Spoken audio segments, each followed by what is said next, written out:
نبی کریم صلی اللہ علیہ وسلم نے 4 قسم کے جو عیبدار جانور ہیں اس سے منع کیا ہے. ابو داؤد کی روایت ہے, صحیح روایت ہے.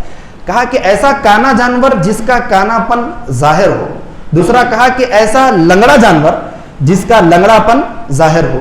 یا پھر کیا ہے, ایسا بیمار جانور جس کا جو بیمار پن یعنی ایسی بیماری ایسی ہے کہ اس کا ظاہر ہو.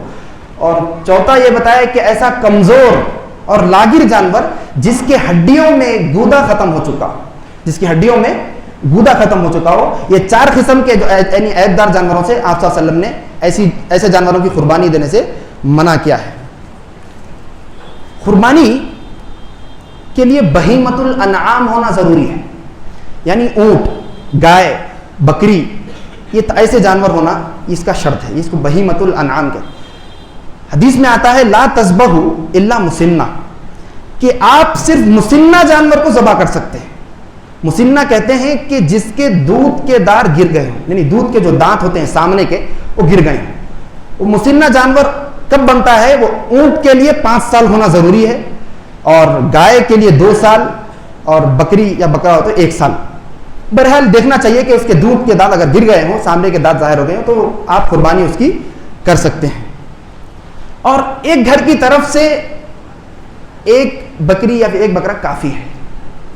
جیسا کہ حضرت ابو ایوب الانصاری رضی اللہ تعالیٰ عنہ کہتے ہیں کہ ہم عہد نبوی میں ایک فیملی اور ایک گھر کی طرف سے ایک ذبیحہ ذبح کرتے تھے, یعنی ایک بکرا ذبح کرتے تھے. یعنی معلوم یہ ہوا کہ ایک فیملی اور ایک گھر کی طرف سے ایک بکری یا ایک بکرا کافی ہے. یہاں تک کہ اہل علم لکھتے ہیں اگرچہ کہ اس گھر میں رہنے والے 100 افراد ہی کیوں نہ ہو, اگرچہ کہ اس گھر میں رہنے والے 100 افراد ہی کیوں نہ ہو, ایک بکرا بھی کافی. اچھا, گائے اور اونٹ کا مسئلہ ہے. گائے میں کیا ہے 7 حصے ہوتے ہیں اور اونٹ میں 10 حصے ہوتے ہیں. اور جو حصے ہیں نا یہ افراد نہیں ہے, بلکہ یہ جو حصے گائے کے جو 7 حصے ہیں, ایک حصہ ایک بکری کے قائم مقام ہے. ایک حصہ ایک بکری کے قائم مقام ہے. یعنی آپ ایک حصہ آپ ایک فیملی کی طرف سے دے سکتے ہیں. یعنی ایک گائے میں 7 فیملی 7 گھرانے شریک ہو سکتے ہیں. اب ایک مسئلہ, اہم مسائل ذکر کرتا ہوں کہ بھائی میت کی جانب سے قربانی کرنے کا جو معاملہ ہے, اہل علم اس میں اختلاف کرتے ہیں. میں اقوال ذکر کر دیتا ہوں. سب سے پہلے ایک طبقہ کہتا ہے اہل علم کا کہ علی الاطلاق یہ چیز جائز ہے, اور دوسرا طبقہ کہتا ہے کہ الگ سے نہیں کریں گے بلکہ ہماری ہی جو قربانی ہے اسی میں ان کو شریک کر لیں گے. دوسرا طبقہ ایسا کہتا ہے. تیسرا طبقہ کہتا ہے کہ میت کی طرف سے اگر قربانی کرتے ہیں تو سارا گوشت کیا ہے صدقہ کر دیں گے. قربانی اگر کرتے ہیں میت کی طرف سے تو سارا گوشت صدقہ کر دیتے ہیں. یہ 3 اقوال ہے علماء کرام کے اختلافات میں.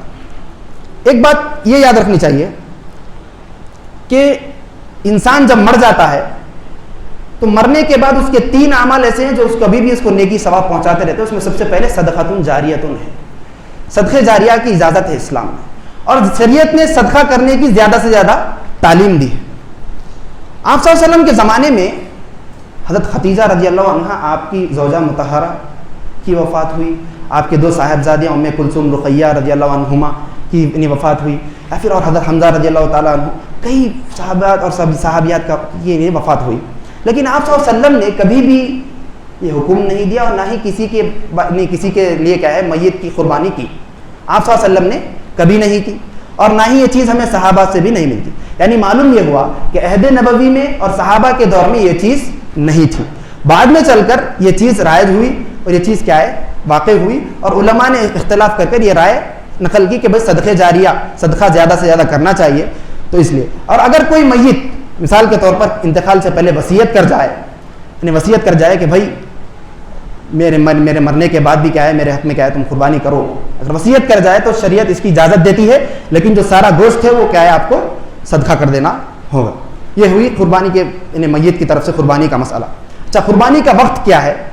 قربانی کا وقت یہ ہے کہ نماز عید کے بعد سے 13 ذی الحجہ کی مغرب تک آپ کیا ہے قربانی ادا کر سکتے ہیں. یعنی یوم النحر 10 ذی الحجہ 11 12 اور 13. ٹھیک ہے, نماز عید سے پہلے. یعنی آپ صلی اللہ علیہ وسلم نے ایک صحابی کو کہا کہ جو عید سے پہلے ہی وہ ذبح کر دیے تھے، نماز عید سے پہلے وہ ذبح کر دیے تھے، کہا کہ وہ عام گوشت ہے، وہ قربانی کا گوشت نہیں ہے. یعنی معلوم یہ ہوا کہ قربانی کب ہوگی؟ نماز عید کے بعد ہوگی، نہ کہ نماز عید سے پہلے. ایک مسئلہ یہ نبی کریم صلی اللہ علیہ وسلم سے ان طرف سے ہے قربانی دینا. اب آج کل یہ مسئلہ بہت زور و شور پہ ہے کہ 7 حصے اگر ہوں تو ایک حصہ نبی کریم صلی اللہ علیہ وسلم کے لیے خاص کر دیتے ہیں. سب سے پہلی بات، یہ جو لوگ استدلال کرتے ہیں، ابو داؤد کی ایک ضعیف روایت ہے کہ آپ یعنی حضرت علی رضی اللہ تعالیٰ عنہ کہتے ہیں کہ مجھے آپ صلی اللہ علیہ وسلم نے وصیت کی کہ میں کیا ہے نبی کریم صلی اللہ علیہ وسلم کی طرف سے قربانی دوں. حالانکہ اگر مان بھی لیا جائے اس روایت کو تو وصیت کس کے لیے کی جا رہی ہے؟ حضرت علی رضی اللہ تعالیٰ عنہ کے لیے کی جا رہی ہے. اور اس کے بعد نہ ہی کوئی ہمیں حدیث ملتی ہے جس میں کیا ہے نبی کریم صلی اللہ علیہ وسلم کے لیے کوئی قربانی کی ہو، کوئی صحابہ یا پھر کوئی آثار ملتے ہیں. حضرت عمر، حضرت ابو بکر رضی اللہ تعالیٰ عنہ، حضرت عثمان رضی اللہ، کئی صحابی تھے. کسی نے حضرت نبی کریم صلی اللہ علیہ وسلم کے لیے اگر اتنا افضل ہوتا، اتنا اگر وصیت ہوتی اس وقت، تو تمام صحابہ کیا ہے نبی کریم صلی اللہ علیہ وسلم کی طرف سے قربانی ضرور دیتے. لیکن یہ چیز مشروع نہیں ہے اور اس کو حجت، اس حدیث سے، ضعیف حدیث سے آپ حجت قائم نہیں کر سکتے. قربانی کے 3 حصے، یہ مشہور بات ہے کہ بھائی اکثر لوگ کہتے ہیں کہ بھائی قربانی کے کیا 3 حصے بنا لو، یا 10 کلو ہے تو 3 کلو کیا ہے غریبوں کو، 3 کلو ایسا مہمانوں کو 3 کلو اپنے پاس رکھ لو. اس طریقے سے کیا ہے حصوں کی بات کہتے ہیں. شریعت میں ایسی بات تو نہیں ہے، لیکن اللہ تعالیٰ نے سورہ حج میں جو بات کہی ہے وہ یہ ہے وَأَطْعِمُوا الْقَانِعَ وَالْمُعْتَرَ، کہ تم کیا ہے غریب، محتاج اور کیا ہے مہمان لوگوں کو کھلاؤ. یہ بات ہے، لیکن اس طریقے سے کوئی مقرر نہیں ہے کہ آپ کیا ہے اتنے فکس کیا ہے 3 کلو، 10 کلو ہے تو 3 کلو 3 کلو 3 کلو برابر کیا ہے سب تقسیم کرنا. اس طریقے سے کوئی وہ نہیں ہے مسئلہ. ٹھیک ہے، یہ اور غیر مسلم کو قربانی دینے کا مسئلہ، یعنی غیر مسلم آپ کے یعنی کوئی دوست وغیرہ ہے، اگر آپ دیتے ہیں ان کو گوشت وہ تو برابر آپ دے سکتے ہیں، کوئی مسئلہ نہیں ہے. اور علماء کہتے ہیں کہ اگر آپ دیتے ہیں تو ہو سکتا ہے کہ وہ یعنی اسلام کے تعلق سے ان کے ذہن میں کچھ اچھائی آئے اور اس کے ذریعے سے وہ اسلام کا متعارف، یعنی اسلام سے متعارف ہو سکے. البتہ ایک چیز یہ ہے کہ جو زکوٰۃ کا جو مال ہے وہ غیر مسلم کو نہیں دے سکتے. زکوٰۃ کا جو مال ہے وہ غیر مسلم کو نہیں دے سکتے، بلکہ اگر آپ قربانی کا گوشت وغیرہ آپ دینا چاہ رہے ہیں تو برابر آپ دے سکتے ہیں. اب آج کل جو معاشرے میں اور ایک چیز جو مشہور ہے وہ یہ ہے کہ قربانی کے جانور کے 7 چیزوں کو نہیں کھانا چاہیے، 7 چیزیں مکروہ ہیں بول کر یہ بات آتی ہے، کپور ہے وغیرہ وغیرہ، ایسی تمام چیزیں. یہ ابو داؤد کی روایت ہے، یہ ضعیف روایت ہے، حجت نہیں، ضعیف روایت ہے کہ بھائی 7 چیزیں مکروہ ہیں، یہ نہیں کھانا وہ نہیں کھانا، ویسا جو باتیں ہوتی ہیں یہ تمام چیزیں صحیح نہیں ہے اور نہ ہی کیا ہے قابل حجت. جانور کا جو بہتا ہوا خون ہوتا ہے جانور میں، یعنی جو بکرا ہوتا ہے جانور میں جو جانور کا بہتا ہوا خون ہوتا ہے یہ حرام ہے. جانور کا بہتا ہوا خون یہ حرام ہے. اس کے علاوہ آپ کے لیے تمام چیزیں حلال ہے، تمام چیزیں آپ کھا سکتے ہیں. عورت کیا ذبح کر سکتی ہے؟ یہ بھی ایک مسئلہ ہے کہ بھائی عورت کیا ذبح کر سکتی ہے.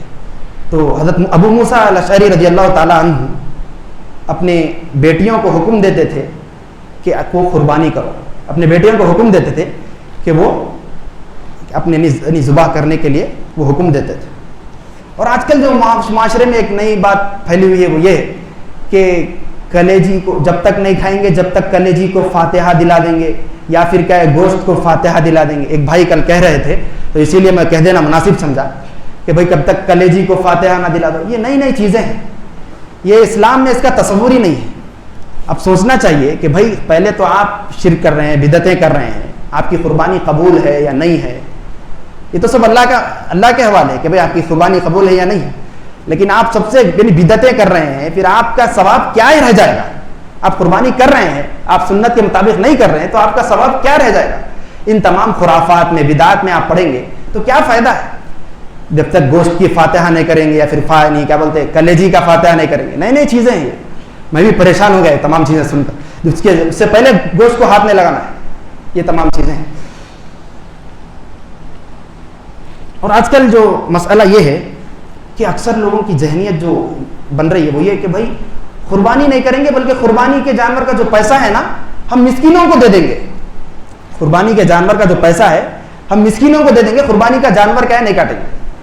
یہ تمام چیزیں رہ جائے. یہ تمام یہ صحیح نہیں ہے, اس لیے کہ جو قربانی کے لیے کیا ہے, بہیمۃ الانعام ہونا ضروری ہے, اور آپ کی اس سے قربانی قبول نہیں ہوگی. اور آپ جو مسکینوں کو جو دے رہے ہیں قربانی کے پیسے بول کر, اس سے قربانی نہیں ہوگی آپ کے, بلکہ آپ اگر صدقات و خیرات وغیرہ اس میں شمار ہو جائے گا.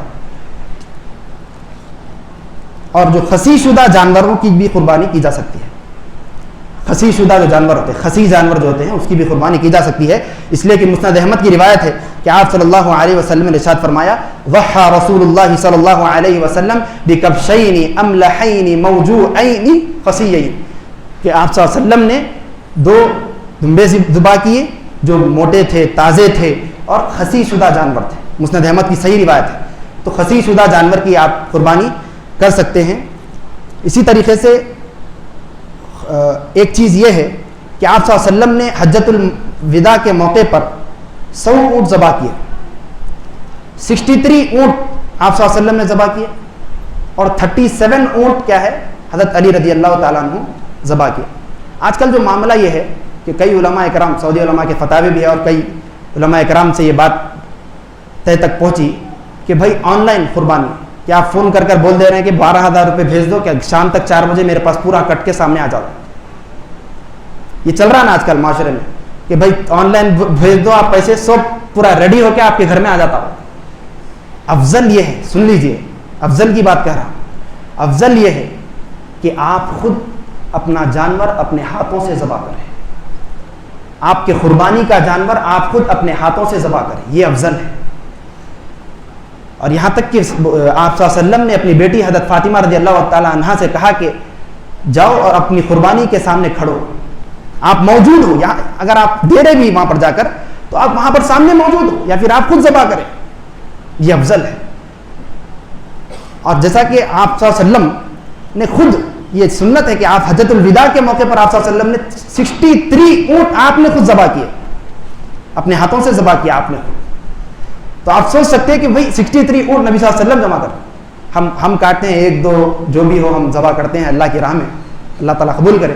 تو لہذا ضروری ہے, یعنی افضل یہ ہے کہ آپ کیا ہے اپنے ہاتھوں سے ذبح کریں, یا پھر آپ وہاں پر سامنے موجود ہو.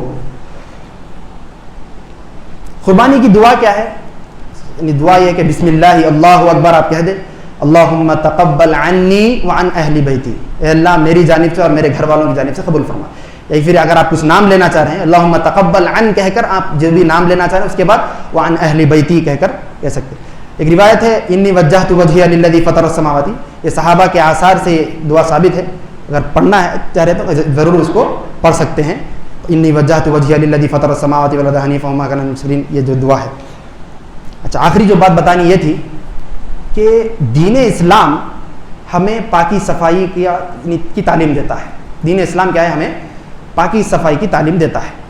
الطہور شطر الایمان, پاکی صفائی کی کیا ہے, یہ آدھا ایمان ہے. جہاں پر جب وحی جب آئی تھی تو آپ صلی اللہ علیہ وسلم کو جو حکم ہوا تھا وہ یہ تھا, وَثِيَابَكَ فَطَهِّرْ, اپنے کپڑوں کو صاف کرو اور جو گندگی ہے اس کو چھوڑ دو.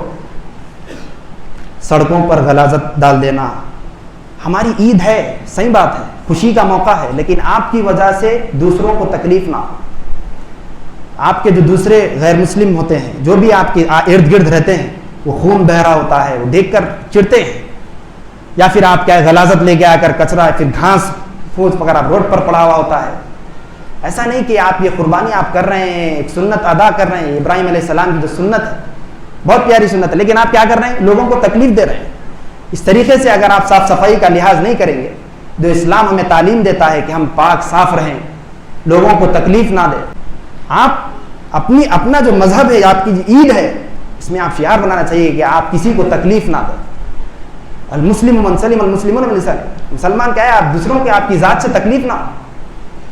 تو بہرحال یہ تمام چیزیں تھیں جو قربانی کے چند اہم مسائل ذکر کرنا مناسب سمجھا.